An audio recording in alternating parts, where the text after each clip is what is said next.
You're listening to the AfterBuzz TV Network, now the largest new media platform on the web, and your #1 source for after-show entertainment. Very good, Keith Johnson.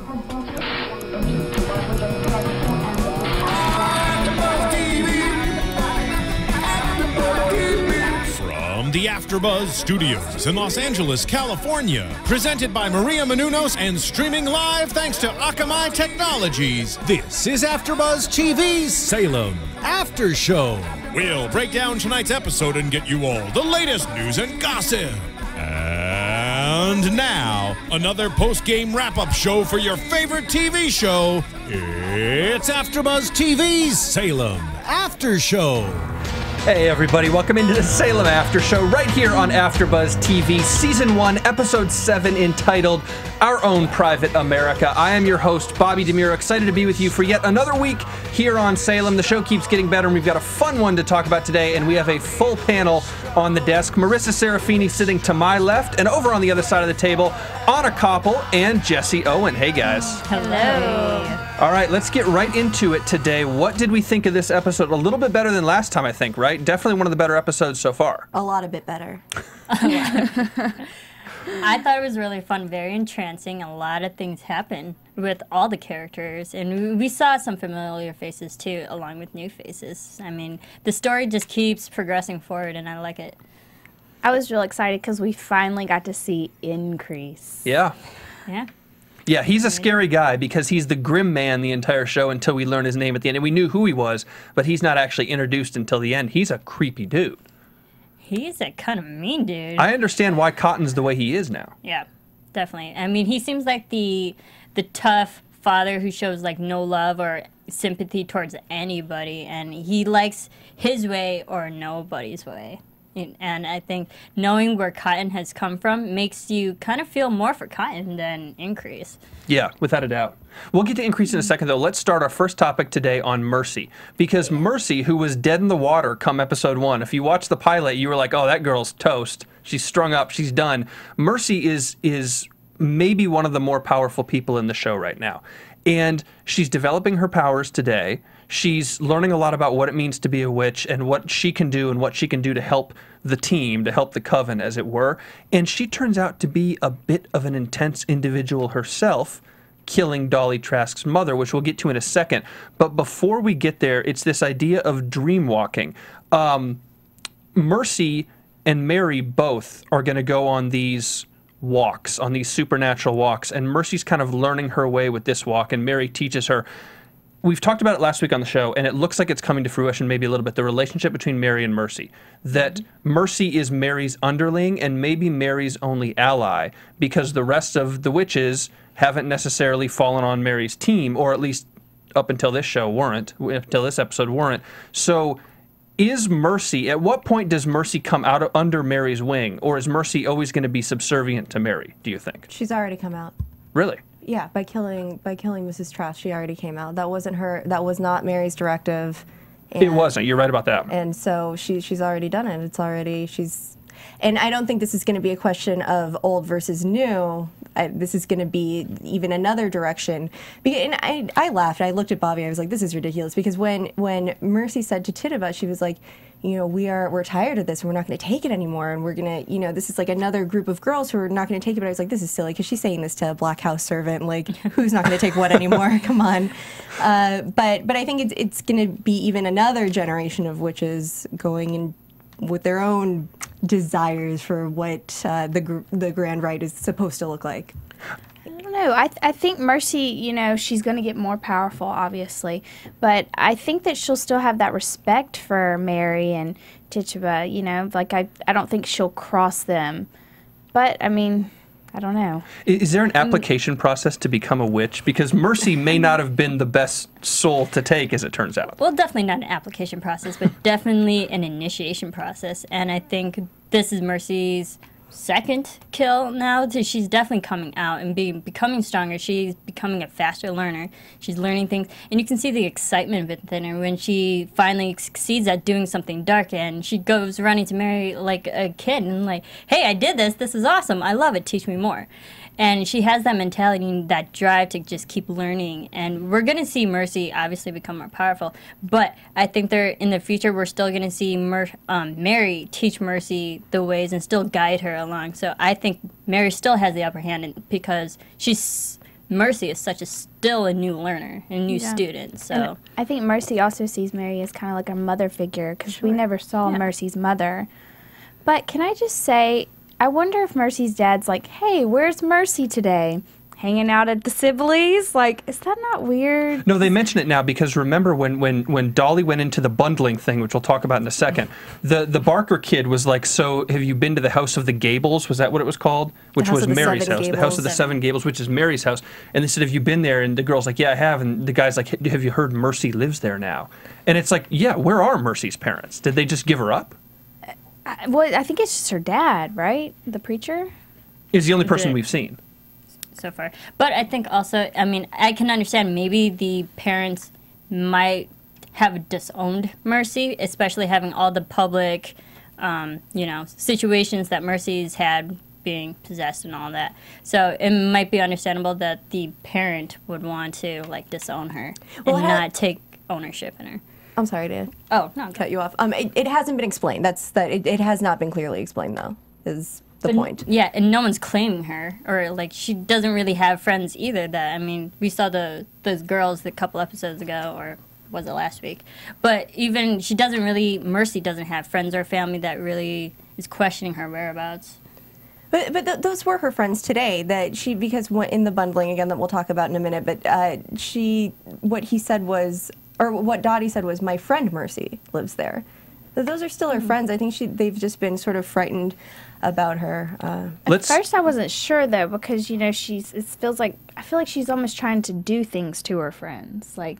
She is. Hold on to that friend idea because I want to talk about the bundling in a second because that's a big part of this episode and a weird part of this episode. But before we get there, guys, we've got a special treat for you. Let's hear it. Hey guys, Maria Menounos here, and I want to share my newest book, The Every Girl's Guide to Diet and Fitness, with you. Basically, every woman always stops me and asks me how I lost 40 pounds. So I decided to put it all in one book. Everything I did to lose 40 pounds step by step, and how you can too, is in here. I did it with no time, no money, and no willpower, and now I'm going to show you how to do it too. You can pre-order it on Amazon, Barnes & Noble, Target, Walmart, wherever books are sold, and it's out June 3rd. So I hope you guys love it. I hope it helps you in your weight loss journey, and please, please tweet me and update me on your progress at Maria Menounos. Thanks. All right, so as Maria was saying, this book is called The Every Girl's Guide to Diet and Fitness.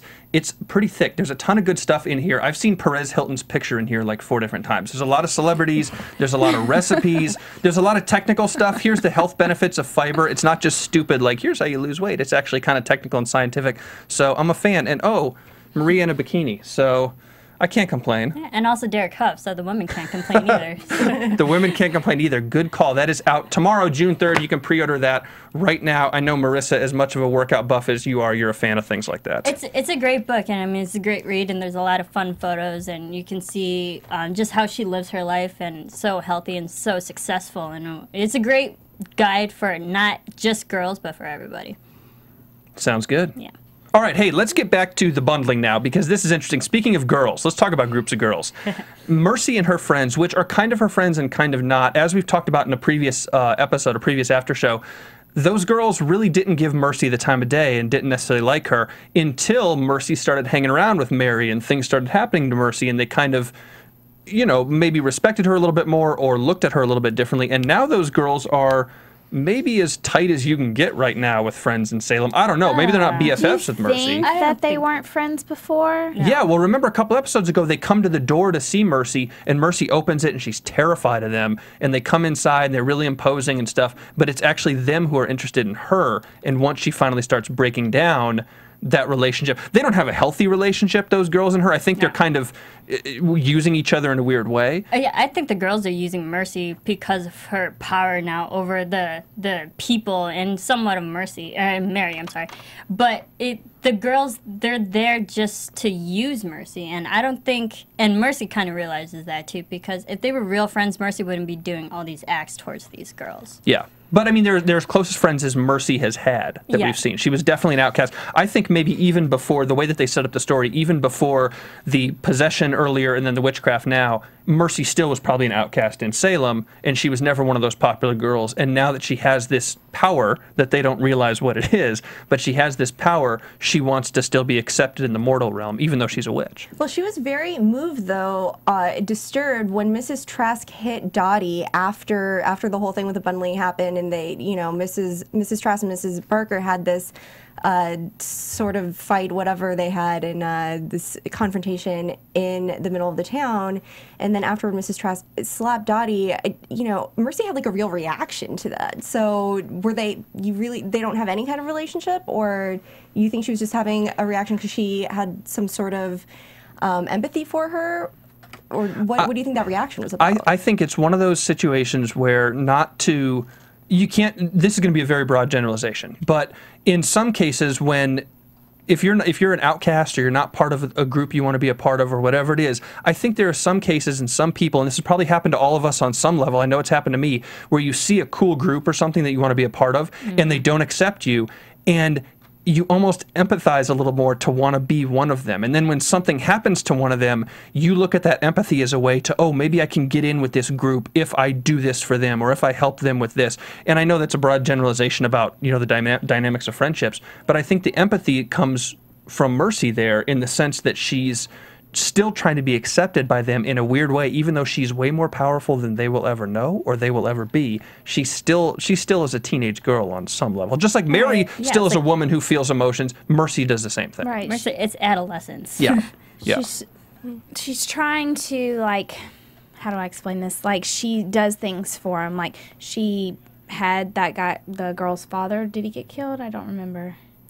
Yeah. Anyways, she did the that first to girl, Emily. Yeah. So she did that to her father, and then on this one, she was saying that she didn't want to marry Joe Barker or whatever, so she did this, which I won't tell what happened. But it's like she's doing those good things. So it's like, oh, I'll do these good things for you, and then we can be friends. That's exactly it. And I don't know the dynamics of female friendships in middle school and high school better than you guys. That's I think how you guys it are is, experts, but there is a little bit of that, definitely. I mean, am I wrong? I don't know. No, that I feel girls would do anything to get acceptance from their peers, and this is exactly what Mercy is doing in her sick, twisted way. Because now that she's kind of going on this dark path, she's gonna go do dark things for dark situations just to get the approval of these girls that she so wants to be friends with. But the friendship with all of those girls is completely disingenuous. Go ahead. No, go ahead. Well, I was going to say, last week we burn Salem over zombies and say zombies were unimaginative and stupid and you shouldn't have done it. This week, give credit where credit's due. The sign of a good show, whether it's a period piece or a historical piece or whatever, the sign of a good television show is universal truth, right? Even if it's a period, you still understand it. And this is one of those relationship dynamics where no matter what time period you are, if they set this in 1692 or 1992, when you see the way Mercy and those girls interact, you say, you know what, I get that because I saw it or I experienced it. And I think that's the sign, that's a good sign of a smart show in this case. Yeah, and that's what people can relate to and understand. Yeah, Absolutely. They said. So speaking of, what did you say? Dark, creepy, dark, unnatural, whatever it was. How about that bundling? That was one of the creepiest things I've ever seen. Ever. I've never heard of it before the show, but I imagine it has to be real. They couldn't have made that up. Do you think? Or maybe it was an amalgamation of different traditions. But yeah, it definitely came from something. I don't think they would have made that up. But that's a Puritan idea of purity and, carefulness isn't a word. careful relationships before marriage and all that kind of stuff. That was creepy. But the parents were sitting there watching them. They're like, hello, I'm going to watch you in bed now. And he's like, do you want to get close to me? And she's like, no. Yeah, and I'm 12. I just got a great idea for a YouTube series. It's Jesse doing voices and faces of every Salem. No, I'm 12. She can redub scenes. But that's what made it so creepy, is that did we need them sewn apart and the parents in the room? Were they going to try to have pleasures below the waist with the parents in the room staring at them? Listen. So weird. you can do a fair amount of stuff above the waist that they probably wouldn't have approved of in Puritan New England at the time. So they should have said like below the neck, you know? Right. That's where they were sewn, from like the shoulder down. So Why were they in bed together though? Anyway, like why wasn't she at home? right, like that wasn't weird. Well, Like, but that wasn't weird. we were talking about this. So you were saying that it was an idea to get them to get to know each other. It's almost, I mean, what it was is an arranged marriage. This is an Yes. arranged marriage, and they need to get to know each other before the ceremony happens. So they want to take it to second base before they even get. Come on, first date. Yeah, but right, exactly. But why can't they like go on a picnic or something? Why can't the parents supervise from afar? Why can't they go to church together? I just feel like there are so many things that could be done to get to know each other without being sewn into bed with the parents. It's so weird.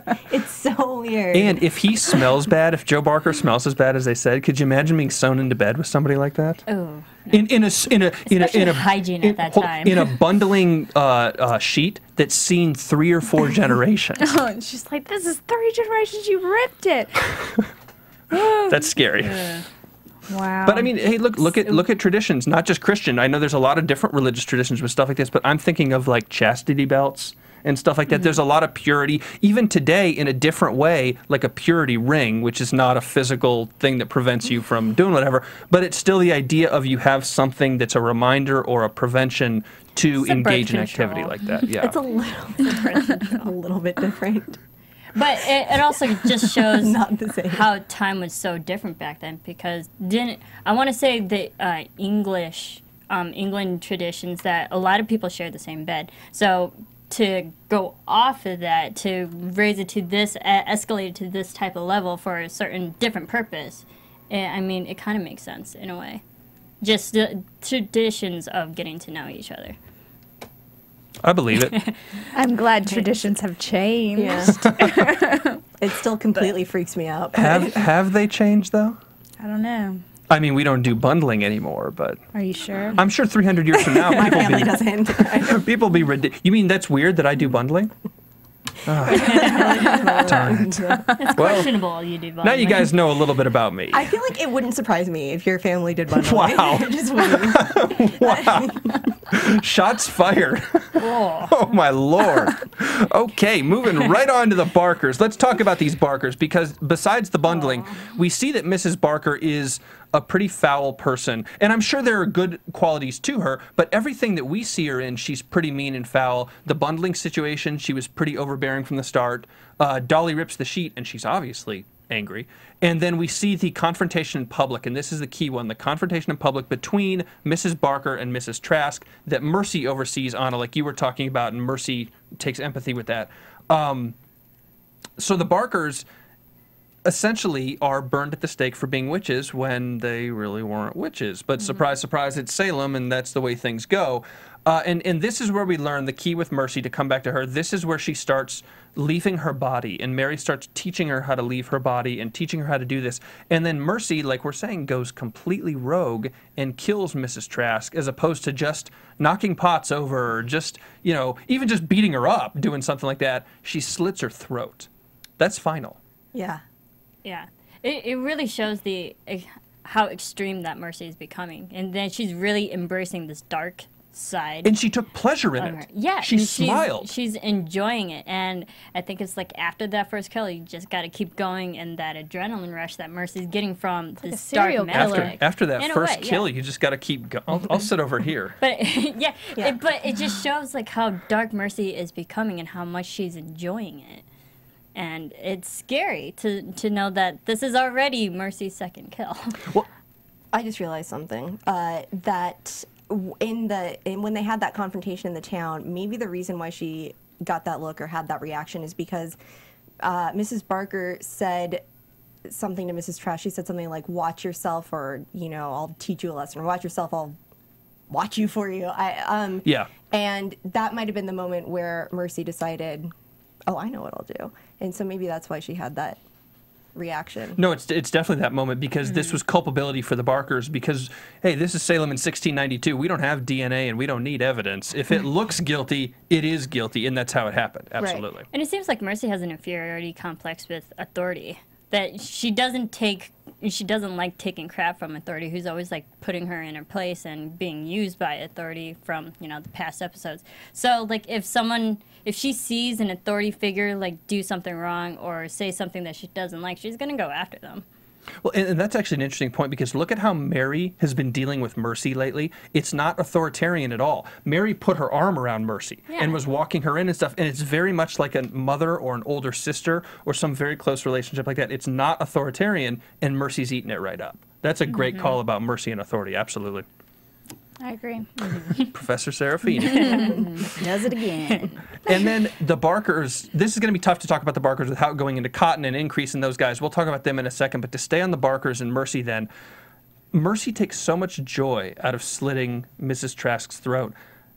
Question to the panel, do you think the joy came from the act itself and the goals of being a witch and doing all that stuff, or Mercy was just proud of herself for being able to complete an act and having these powers? I think she wanted her dead, but she was mostly proud of herself. I don't think she was like, oh, yes, slit in her throat. Like, I don't think that's who she is. I think she's just like, oh, my gosh, I can do this. Like, I have these powers. I'm a badass. She was equally excited about the egg thing, so I think she's just excited about the powers. But that is scarier to me. Because if you were excited about just killing Mrs. Trask, hey, maybe it ends there or whatever, and you just wanted to get back at the Barkers. If you're excited about the powers, then you have no conscience for what this means for other people, and you'll do whatever just to screw around with the powers. I think is it not scarier? Oh, totally. Who knows what she's going to do next week? It is scary, especially like the path that Mercy's gone. It's becoming more extreme every single week. And I felt, I mean, yes, we can see she was obviously excited during this kill, but I kind of did see a ecstasy kind of rush, a ecstatic kind of situation. She got pleasure out of it, like real pleasure. She was also really excited when she and Tituba were getting the Malum and they were yelling, "Mrs. Trask is dead." That look that she got on her face, like she was so pleased with herself and looking at Tituba. I mean, she was excited for herself. Maybe teenagers make the best witches. Oh, because you wouldn't expect them. That's not a maybe. And they like to rebel. They're rebellious. They like to cause problems. They're chaotic. Maybe they make the best witches. Interesting. And they're more susceptible to like things too. Yeah. But I think they get caught up in stuff, and you know, they get caught and what's the word I'm looking for? They're risk takers. Yeah. Like they don't care. I'm saying, who's another teenager we know in Salem? Come on down, Anne Hale. Just saying, maybe they make the best witches. Okay, on the Anne subject, real quick. I don't know if that's one of our topics, but did it I know her mother talked to her about the, obviously her father being a political figure or whatever the lie was, but it's like it never was clear. Like Anne really she was like, I don't believe it, and that was it. Like it didn't push that. You know what I'm saying? I think, no, let's talk about Anne right now because it's a quick conversation before we move on, but I think that's exactly what it was. They just needed to keep establishing this idea that Anne knows more about her father, doesn't buy the confidential agent lie, and that Anne is smart, because when the mother said she works for a foreign government or whatever it was, a foreign entity, Anne immediately was like, is it the French? So on some level, Anne understands geopolitics in Salem in 1692, so she's not dumb, and she's going to go figure this out herself. I think the point of that scene for us was, A, it concludes what we saw at the end of last week when her father disappeared in the cloak, and B, it just kind of gives us a little tip that says, hey, next week or 2 weeks from now, this is coming back. Get ready. Well, she's a little dumb. I mean, really? I'm gonna say like her. dumb. Yeah, I wouldn't say dumb, but I just because he said not dumb, I had to. More aloof. You can definitely see she's a little bit ignorant to the world. Just 'cause she's but young. she is young, so I mean, I can't blame her for that and for not being all knowing, especially at her age. Well, and especially about her father's witchcraft. I can't blame her, but her mom says foreign entity. I feel like if it was France, she would have just said France. Oh, for sure. Yeah. Although, here's the question, and I think we're probably going to be all in agreement on this, but maybe not. Last week, we were hypothesizing that maybe the mom was a witch or knew about the witchcraft. After seeing the lie the mother told, do we all agree that Magistrate Hale has been lying to the mom and just told her, oh, it's a foreign entity, and the mom thinks it's a country when it's actually witches? Or is the mom still in on it? I definitely think Magistrate's definitely lying to his whole family. Yeah. Yeah, but- because you lie to your daughter, it's probably easier to lie to your wife. I mean, that's a terrible thing to say, but we know that Magistrate Hale will lie his way to get anything he wants or to manipulate situations. So he's going to lie. It seems like he's lying to his whole family. Did you get Keeping the secrets. vibe that maybe he like cheats on his wife with the prostitutes? Was I the only one that got that vibe? Like, because at first I was like, "Whoa, what's he doing with them?" Like, and then of course the message came on the back, but it was like, it was no big thing. Like he was a regular. Is that I don't know. Maybe I was the only one that thought that. Maybe I actually thought he showed a lot of restraint with the prostitutes, where somebody like John walks in there or Cotton walks in there, and it's like a free-for-all for those guys because they know what they want. He walks in there, and when the message came up, he said something to the effect of, "This is the message I've been waiting for," and was so matter-of-fact with it. I think for Magistrate Hale, it's like, I don't care if these girls are prostitutes. That's the least of my concerns. I'm here for a message, and then I'm leaving. Yeah, he's a businessman, not... He's not in it for the pleasure. He's in it for the business. Well, how does he explain as a magistrate what he's doing in the whorehouse? Investigating? I don't know. Investigating. I bet. Following up I'm a waiting lead. for a sign. He's investigating, and Cotton Mather, when he's in the whorehouse, is proselytizing. There you go. There you go. Yeah, they make quite a scene. Well said. All right, let's transition now, because Hale's a good transition point to talk about the message in the whorehouse, the boat coming over, and Increase. Before we transition, though, guys, get on iTunes and rate and comment this Salem After Show. We've had a great following so far, lots of comments on YouTube and stuff like that. If you were listening to the podcast version, please give us a good rating. Professor Serafini demands it. Yes, I She's do. earned it. She's earned it. She has earned it, actually. She's done a lot of work. And it only takes a minute. Tell a friend. If you have somebody, a friend or family member who watches Salem, bring them on. We'd love to have them in our coven. See what I did there? I do. That was smart. Yeah, I pretty love that. All right, let's transition now, because Hale in the whorehouse is a good transition point, because he sees the message written, I believe, in German, or at least part of it was in German. And the message said, I wrote this down, quote, "We are becalmed, he searches, but I remain hidden," I think was the entire message. And we know that it's coming from the entity on the ship, from what they're talking about, which we don't know what the entity is yet. But we soon learn, when we see what's going on in the ship, that it's this grim guy who we later know is Increase Mather. The first ship scene that is significant to me, after when they're searching underneath the ship, they're searching for the supposed witch, and they can't find her. The first good one is the captain's hands on the table, and Increase whips out the two knives right through the hands in the table. Jesse, I remember you having to like turn away during that scene. I'm not a huge blood person or knives. Like I can handle gunshots and all that stuff, just not knives. Really? Yeah, it bothers me. I don't like cutting throat and wrists. This is the wrong show for you. I then. know, because I can like look the other way because I sense it coming. So I can just look and then look. Like, I got this. But that was a nice introduction to Increase, because it shows just how crazy and violent of a character that he is. That stabbing people is nothing to him. Killing people is nothing to him. So he's the new big bad in town. And the relationship between him and Cotton. Cotton is horrified of him and always kind of has been scared of him, and now we know why. When we get a look at Increase, yeah, he's not a nice person. Yeah, Mary and looks a little scared too. Yeah, and there Oh, was yeah. even the line when Increase was talking to Cotton, not to get too far ahead, but like, don't think you're too old that I can't whip you. So just, you can tell that Increase was an abusive father. The real Increase Mather, for those of you who don't know, I think we've talked about this on a previous episode, he was the president of Harvard at this time, and was a very venerable older guy, very reason-based or whatever, so their creative decision to totally turn Increase 180 degrees away is kind of interesting. I like it, though, because I think we need some new angry blood in Salem to figure out what's going on, because Hale and Mary and John and every one of these main characters kind of settled into their spot while they all have goals that they're going to go get. Mercy's now changing, which is fun, and now we have Increase to kind of liven it up. So, and Isaac the Fornicator is back Yeah, that was cool. after his broken hand. Was it a broken hand or wrist that the actor dealt with? Did you guys hear about Broken that? arm. Oh, yeah, we Broken talked arm. about that, yeah. Yeah, Ido Goldberg. So he's back with no explanation, but it's cool. Hey, Isaac. But back to Increase. He comes over on the ship, and let's talk about the two scenes with Cotton and Mary, because that's really where he comes up big time in this episode.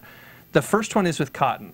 And after the Barkers have been burned at the stake, or as they're being burned at the stake, and Cotton says, you know, who authorized this? By whose authority? And he walks in and says, mine, or whatever word it was. Like, my voice doesn't go that deep. Very physically imposing on Cotton.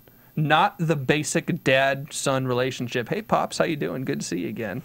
None of that. Very intimidating. And my question is, Increase said something specific about all the things that Cotton has been diverting himself with, all the books, all the studying, all the reason-based stuff. Where is Increase coming from? Is he another minister or another reverend or pretending to be a man of the cloth? Or is he just a different, is he a woodworker or something like that? I mean, where is he coming from with Cotton? And is he going to look on Cotton's book smarts and Cotton's attitude and Cotton's achievements as negatively as, or more negatively as maybe John has in that term? It's interesting. I can't really say exactly where he's coming from, but I see it as that Cotton is the book smart guy and Increase is the street smart guy. And Increase has had the action and the experience in the world and dealing with people in politics that he's learned maybe violence is the only way that he gets what he wants. And Cotton tends to use that rationale and the education to try to win people over and use his smarts to get what he wants. So I think it just shows the two vast differences between them and the contrast, and obviously the conflict that we're going to see more in the future, and just how greatly they are so different from each other. So where does Increase come from? Maybe he grew up with a violent background as well. And let's be honest, Cotton and Increase's relationship with that street smart versus book smart is the same thing almost in a different way as John's relationship with Cotton, street smart versus book smart. Mm-hmm. John had the book turned over, he had the book up the wrong way and Cotton had to turn it over. So it's that same kind of relationship. The problem is John and Cotton have kind of a little bit of a jovial, funny, we're doing this dances kind of buddy cops. Increase in Cotton is not that way, and Cotton's terrified of him. So moving forward, not to call a prediction of it, but how much is Increase going to hamper Cotton's activities in Salem now that Increase is here? Is Cotton going to become a non-entity? I don't know. I was kind of liking at the end before Increase got there where Cotton was going, how he was kind of like pushing the crowd in the right direction, because Magistrate Hill said, what was he said? I thought I wrote it down. Basically, something about the rule of law doesn't matter if the people don't. Yeah, basically like that. But Cotton was like, no, let's put him in jail. Let's have time to think on it. Let's give him a fair trial. So I think he was trying to be more fair and actually run the town like a governor should. And then his father's going to come in and just destroy all of it. Better 100 innocents should die than one witch walk free. Yeah, I think that pretty much tells us exactly where Increase is in his mindset. Yeah, and I think maybe we might get into predictions here. We're going to see a lot more deaths of innocent people because we saw the whole Barker family, but we're going to see a lot more conflict and internal conflict with Cotton because his authority is getting questioned every single episode now that his father's in town. Because his father's going to be the one that's going to hold Cotton back and like completely shut him down in front of everyone. It was, I thought, such incredible acting. It was such a turn in his character because, the whole time I'm thinking like, this is really good. Cotton's really growing as a person. We've got, John, and even in the beginning of the episode, he was like, I think God really put us together for a reason. And, of course, we've all been thinking as an audience, they're learning from each other, and this is great, and they're going to grow so much from each other. So he has John, who's teaching him about how to just be in the world and apply his knowledge, and then he has Gloriana, this woman that he loves, and he's going to fight for. But then his dad shows up, and he's just a completely different person. He just is like a little boy again, and with good reason. And his dad is an imposing, frightening person who threatens to beat him and then like kisses him on the face. It's just so it's a really interesting turn in him right away. Yeah, and I think that's what anyone would do when their parent comes back into town. You're going to regress to that childlike state and how parents tend to put you in your place, and that's exactly what Increase did. But going to Gloriana, I mean, not to skip ahead or anything, but I loved that scene how we were really pretty much defining Cotton and Gloriana's relationship, that Cotton wants more to be pretty much his girlfriend without paying. I'm telling you, like Facebook official. Yeah. I'm telling you, I said it a couple weeks ago. He doesn't want to be a customer anymore. Yeah, maybe he just wants a freebie. Maybe that's all he needs. I'm tired of paying you, girl. What about well, don't look at me when you say that. What about like a frequent buyer's card, like buy 9 get the 10th free or something like that? You know? I don't think Punch Cotton's card. coming. Yeah, but I don't think Cotton's coming. So you could see that Cotton really does care for Gloriana Yeah. and really just wants this relationship to go on. Yeah, and she was turned on by that bravery. Gloria, She Reward liked you for it. your bravery. Gloriana likes her a real man. He's got the beard, he's halfway there, now he needs the bravery, and boom. Yep. There you go. Yep. All right, last scene with Increase before we move on to the big one, John and Mary, the actual, the culmination of this entire episode, maybe in some ways. But Increase and Mary, let's talk about that very last scene between the two of them, because it, to me, symbolizes where Mary has gone in a way. And Mary, the first 3 or 4 or 5 episodes, was stiff upper lip, so tough, learned to be tough because of human circumstances with George Sibley and all that, but also became tough as a witch, looked down on Hale, looked down on Rose, even fought with Tituba. And at this point, a couple episodes later, Mary is kind of almost a blubbering, scared, running, uncertain kind of a person who's terrified of everything and everybody around her. Not full on, but scared enough to bubble to the surface. And with Increase, she is horrified. Horrified. Because he tells her he's here until, what was the line? Every last... Devil's whore. Devil whore of a witch is dead. Yeah. Boom, cut to black. Which includes Mary. Yeah. So, and whether or not she thinks he knows that includes Mary, she still knows that he's after what she doesn't want him to be after, which is her and the grand right. So, I thought it was interesting how that Mary, her relationship with Increase, it seemed like Increase might have been like a surrogate father to her in a way, because she kept saying that, oh, I'm so happy that you're here, it's so nice to see you again. And I'm like, where have their relationship been? Like, what's the establishment of their relationship? And are you surrogate father in a way? and she knows George Sibley, or he knows George Sibley very well. Yeah, well, that's about to get real whenever he goes to see his friend again. Hopefully, we'll see that next episode. Whenever who goes to see his friend? Oh, and Increase goes to see George? He Absolutely. wanted to see him, and Yeah. she was like, he's resting. And then, of course, we saw the preview from next week. Yeah, So- that's going to be a good one. Another question that I have about Mary, let's get on to the big Mary thing, because Mary and John have a great deal of sex in this episode. John has a great deal of sex, more than Mary. I would say. Unbelievable. Way more. Unbelievable. Like, well, I mean, it's believable because it happened, although half of it was imagined and not actually real. But this John and Mary relationship, so Mary goes and we learn a little bit more about dream walking. And Tituba teaches, or not necessarily teaches, but talks to Mary about dream walking, gets her in that state when she puts that balm on Mary's lips or whatever it is, and Mary goes into this dream walking state, and Tituba warns her, don't dream walk in a man's head, don't do that. It's hard to come out, you may lose yourself in there. Mary goes in the first time, finds the malum, and that's fine, okay, or the first or second time, and finds the malum. But then Mary goes back, and Anna, I think it was what you said, what did you compare this dream walking to? You know, sometimes I say things off the air, Bobby. We can just leave it there. No, but it was good. It was really smart. Fine, I'll take credit for it if you don't want to. But it's almost like watching pornography or something. It's. I don't know how else to describe That's it. not what I said. I would have been fine saying that. That's fine. Yeah, What did you say? I said it was like watching pornography. Okay, It's I exactly do what remember what you said now. But no, it's right. It's this total fantasy world where you can just kind of click into, and it's like, oh, hey, this is pretty good. And I don't know, is Mary, when she dream walks, she's doing whatever she wants then. Some of it looked like a flashback almost, but some of it is her taking active control and being with John and doing what she wants. I mean, it would make sense with dreams because Mary has this objective to find the mountain's location. So the first time she realizes, oh, there's some pleasure in this, I'm going to enjoy it as well. And then the second time she still has this objective of finding the mountain. And then the third time is like, I really enjoyed this. This is literally just for pleasure. And I'm going to go back, despite all the warnings that Tituba just gave me and messing with the love of my life's mind. But she did that willingly the third time. She enjoyed it.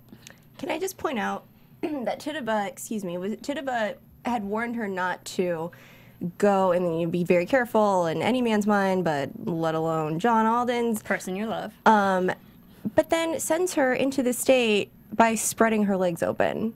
I mean, that was Tituba. She did that. Yep. I'm just saying. Yeah, is that part of the dream walking thing? What I don't she know. quotes, she's saying all that stuff to get her into that thing. I didn't write down what she said, but she said something about a baby or something about a womb carrying a baby, and I thought maybe that was significant. Could be. Spread them open, girl. Babies. Opening yourself in a way. Well, but that's interesting, Marissa, what you say about the first 2 times Mary goes in Dreamwalk, she has a direct objective. And she gets it, and it's dangerous, and you shouldn't Dreamwalk anyways, according to Tituba, but she gets the objective, finds the Malum. The 3rd time she goes in, there is no objective. It's straight pleasure, it's straight guilty pleasure, and that's the time she gets trapped. That's the time she goes into danger. So that's, I think, the danger of Dreamwalking. That's the danger of all these powers for these witches, is or whomever. If you're going to use the power for a specific objective that you need to use it, okay, and understand how powerful it is. But to go back to Mercy, if you're just going to use the power willy-nilly because you have the power, that's when you get into big trouble. Don't do it. Just because you can do it doesn't mean you should do it. She abused it. However, when she was in there that 3rd time and she was lost in the woods and calling for John, and there was, this chasing of the Native Americans and the Pilgrims and whatever, is that John's big secret that he's been keeping? Yeah. So did she get to see that? Is that going to come into play later? I think it definitely will. Because it showed him as the Red Indian, which I thought was Mercy last week. No, it's Weird. tough to tell, but I think it was definitely John. It was Oh certainly yeah, John. in this Yeah. one, it was definitely John. But in the preview last week, it kind of looked like Mercy. I don't know. I felt that was like really Inception in a way. When you go into other people's dreams, they're gonna get their nightmares as well, and their dreams and their subconscious, and that's gonna blend and mix and make everything chaotic and confusing, which obviously Mary learned. But my question is, why did Anne turn up in the 3rd time? Is Anne? I think Anne's in John's dream. Yeah. Anne's okay. It was like, well, what's the significance of Anne? Because my first thought was maybe Anne's a witch and trying to like manipulate things too at the same time that Mary's trying to do all this. So Maybe I just questioned why Mary's Anne was there. Insecure about the relationship between John and Definitely. Anne. So maybe that makes things come up during her fantasies, her insecurities. I think it's both of those. I think Anne is in John's dream, and Mary has to find that. When you go in the dreams, you're going to see that. And I think Mary brings part of Anne into the dream because Mary is nervous about John and Anne, and maybe Mary's also nervous about Anne herself and what Anne means for this grand rite because she sees Anne as some kind of an adversary. Yeah, I was just kind of taken aback why Anne was there because maybe I just like Mary and John together, and I'm like, why Anne why are you here ruining it? So. Well, John did push Anne up against a wall and kiss her today. Yeah, but I felt that was just a way to calm him down because even the moments leading up to that, he was confused and like it seemed like he had a headache and he was trying to like grasp the situation and what was going on, and it was anything to get that release and calm down. So I'm not sure if it was an impulsive move just to like make him feel better, or if it was actual genuine, hey, I want to make out with you. Well, because she said something like, oh, I imagine a man like you longs for the wilderness, or something like your body longs to be. She said something that was suggestive, and he was like, you bet it does.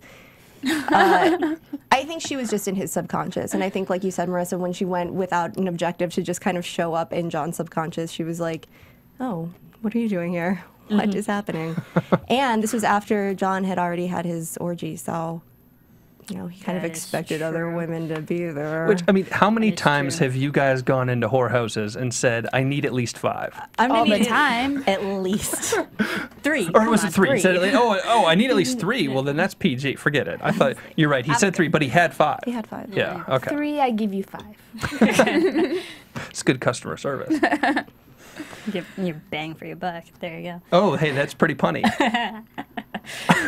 Yep.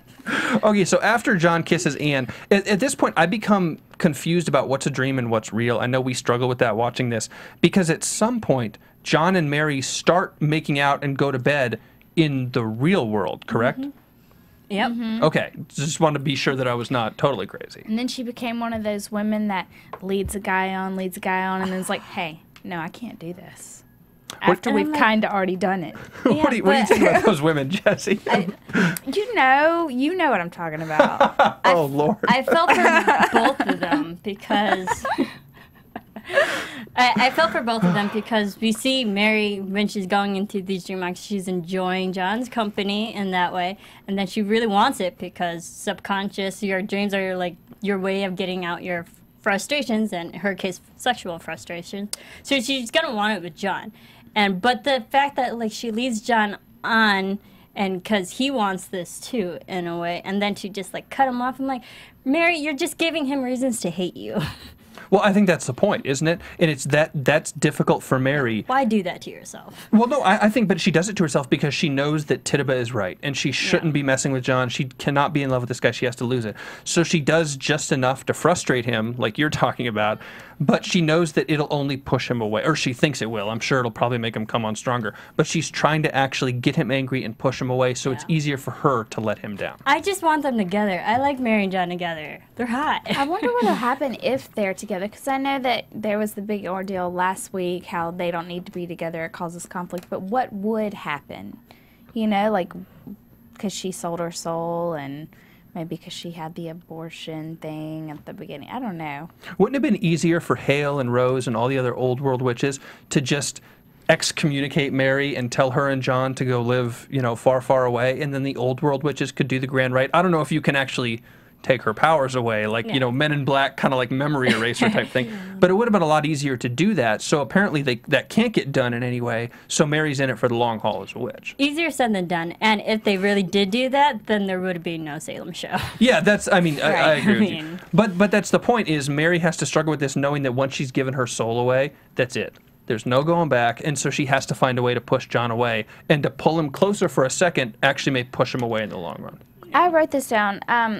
What if Mary, like, I know that she was saying that they might do the grand rite without her. What would happen to Mary if they did the grand rite without her? Satan has her soul. I mean, that's just end of story. So she may or may not have her powers for as long as she's on Earth, I think. But so she might lose her powers, maybe, if they do the grand rite without her. But she'd be a lost but cause. she belongs to Satan. End of story. So if she and John got together and had babies, I think that baby soul might be up for question. But I don't know.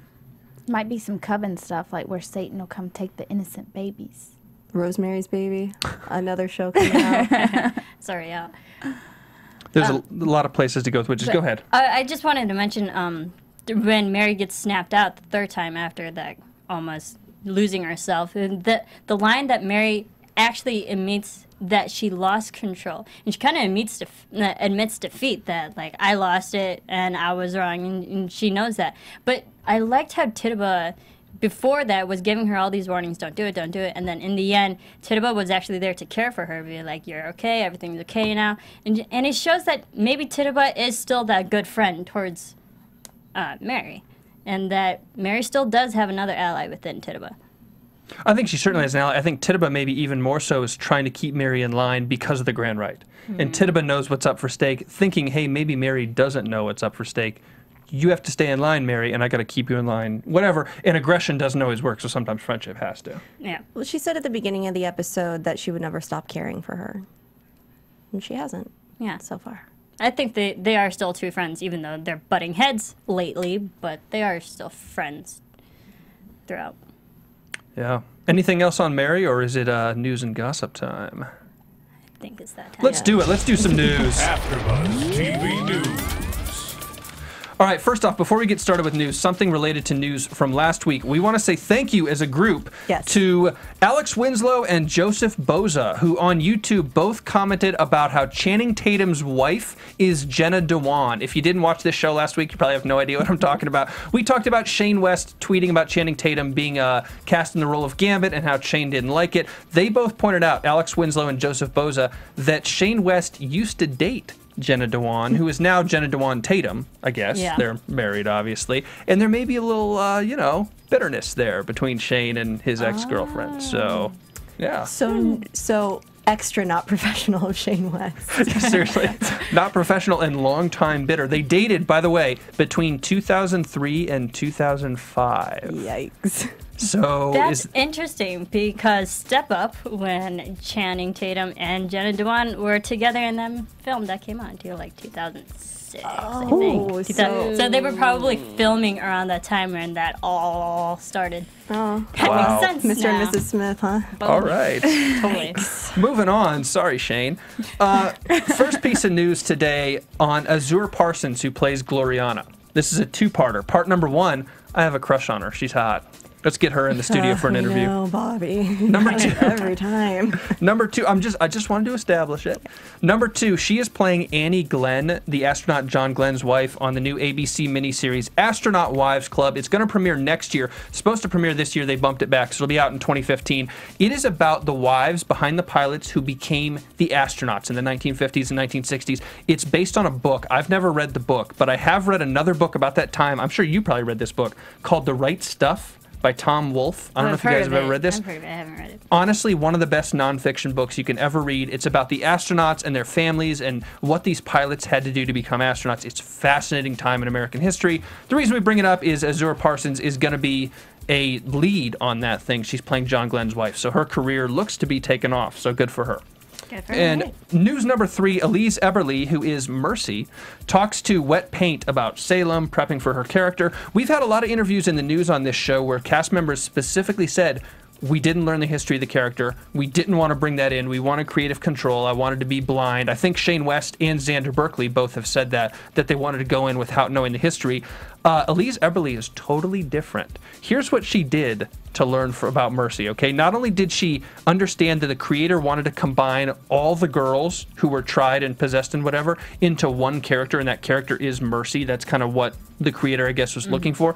But the big piece of news is Elise Eberly worked with a possession coach to learn how to be possessed. Oh, wow. Interesting. Because we gave her a lot of credit for that possession scene a couple episodes ago where she's like a rabid dog in the middle of the town. It was phenomenal. Well, what she did was, she says, quote, I was fortunate enough to work with a curandero. A curandero is a Native American healer. He's a medicine man. It's an alternative take. I was very fortunate enough to work with him. It's funny, I actually called him my possession coach. He's incredibly fluent in dark magic and possession, so it was perfect for the role and for this show. He had all the evil information, and I just totally absorbed it, understanding possession by evil. Wow. Talk about method acting. I want to meet that guy. I'm not sure I do. That's interesting. So, big question from those 2 pieces of news for you guys very quickly before we get to predictions, and a question for you folks at home. Is Salem the breakout for those 2 women, Azura Parsons and Elise Eberly? They've worked both before. Parsons probably more than Eberly. Parsons is a little bit older. But are these breakout roles for these 2, and are we going to see them for a long time to come as actresses? I think definitely breakout role with Elise. With Mercy. In Mercy's character, because she's had the bigger storyline than Anne has, I believe. And Mercy always has a moment. Oh, than Gloriana has, yeah. Than Gloriana. Mercy always has at least one moment per episode that is unforgettable. And I don't think Gloriana really has yet. And the third one actually is Anne, Tamsin Merchant, who plays Anne, who's had a lot of moments too. The 3 of them, 3 relatively new, not brand new, but relatively new actresses in a big series. This is a great thing for the 3 of their careers. It'd be interesting to see how they break out. Absolutely. So, all right, guys, let's get on to predictions. And now, your AfterBuzz TV predictions. All right, Jesse, you have to go first, the way you're looking at me. Okay. I predict that Mr. Sibley's going to get the frog out of his leg, and then he's going to try to expose Mary, but they're going to end up having to kill him. Because if Increase finds out, then Salem would end. They'd all die. So I think they're going to have to kill him. Kill George Sibley. Mm-hmm. Okay. I'm going to stick with my prediction from last week that Cotton's father is actually a witch. He does say it, although he might have been lying just for dramatic intent. When the captain says, we haven't found the witch, where's the witch on the boat? And he says, I'm the witch. And then he sticks the knives through his... He said, I'm the witch? He said the witch is here, whatever. He says it's here with us. I thought he meant like the guy. Oh, no, I thought he meant him. I thought he meant like, I'm the witch. Now, he could have been lying. He could have been just doing something dramatic to take over the boat or whatever. So your prediction probably still might hold, and we just don't know it yet. But he did say something like, the witch is here, or I'm the witch, when he put the knives to the guy's hands. Yeah. Interesting. I think we're going to see more hookups of John and Mary. It doesn't really add much. What a bold prediction. I think it's going to happen. Yeah. Can I say then we'll see more hookups between Gloriana and Cotton? Absolutely, go for prediction? it. I'm going to stick with my prediction because it looked like it was coming true in some of the coming attractions for the next couple episodes. Gloriana is too valuable to Cotton, and somebody is going to use her against him. And I think we're going to see that when Increase Mather accuses Mab, I believe it was, who was in the chair in the water or whatever, and she points out Gloriana. So Gloriana is going to become a turning point in this show for Cotton. And I also think that we're going to see Mercy, her power is going to increase more, and she's going to be butting heads more with Mary and testing her authority, I guess, over Mercy. Yeah, without a doubt. I think Cotton's going to have his biggest test, too. Do I pick Gloriana? Do I pick my father? I like it. I like that a lot. I think he'd probably pick Gloriana if it came down to it, right? Yeah, but he's scared of his father. His father's really powerful. And we don't know their whole relationship, so maybe there is something there with the dad. That's true. Yeah. All right, guys. Twitter, Instagram, social media links, maybe MySpace. Where can we find you? Not on MySpace, but you can follow me on Twitter and on Instagram at Serafini TV. You can follow me at Koppel for Mayor, KOPPELFORMAYOR. And you can follow me on Twitter and Instagram at Miss Jessie Owen, and also watch me on Catfish on Wednesdays and me and Bobby Keeping Up with the Kardashians on Sundays. That's right. We go from Salem to Keeping Up with the Kardashians. I'm so excited for that. I'm at Bobby DeMiro on Twitter, at Mr. Bobby DeMiro on Instagram. Remember, guys, the Every Girl's Guide to Diet and Fitness is out tomorrow, June 3rd. You can order it on Amazon and pretty much everywhere else where books are sold. That's it for Salem tonight. We will see you a week from today. From executive producers Maria Menounos, Kevin Undergaro, Phil Svitek, and the entire AfterBuzz TV staff, we would like to thank you for listening to the AfterBuzz TV network. To watch or listen to other after shows and post comments or questions, be sure to visit AfterBuzzTV.com. I'm Sir Richard Wentworth, and this has been a presentation of AfterBuzz TV. Buzz you later. The views expressed herein are those of the hosts only and do not necessarily reflect the views of AfterBuzz TV or its owners or principals. Thank you for watching AfterBuzz TV on YouTube. For more of your favorite after shows and interviews, subscribe to our channel here, and be sure to share your opinion on the episode in the comment section below here. We'd love to see what you guys are buzzing about. Thanks again. Buzz you later.